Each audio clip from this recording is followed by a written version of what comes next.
இன்றைய புனிதர் புனித புரூனோ.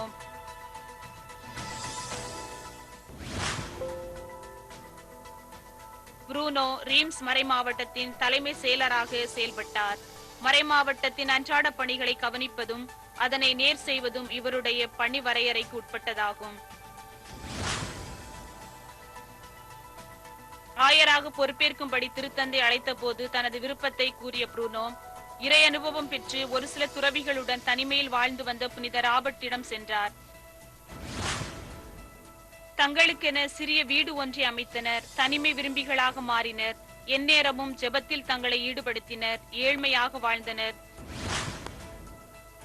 நிறைய வாசித்தனர். எப்போதும் தங்கள் அழைப்பில் மூழ்கி இருந்தனர்.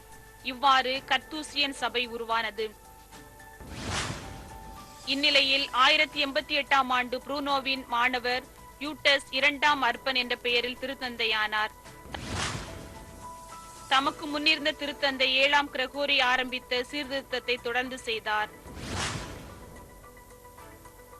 திருத்தந்தையின் வேண்டுகோளை ஏற்ற புரூனோ ரோமைக்கு சென்றார். அங்கு அவருக்கு ஆலோசகராக இருந்து திருப்பாடல்கள் மற்றும் புனித பவுலின் திருமுகங்களுக்கு விளக்க உரைகள் எழுதினார். தவ வாழ்வில் இறைவனின் அருள் சுவைத்தார். 1101 அக்டோபர் 6ஆம் நாள் இறையடி இணைந்தார். சிந்தனை: ஆசிரியர்கள் மகிழும்படி மாணவர்கள் வாழ்வதுதான் ஆசிரியர்களுக்கு அவர்கள் கொடுக்கும் மிகப்பெரிய விருது.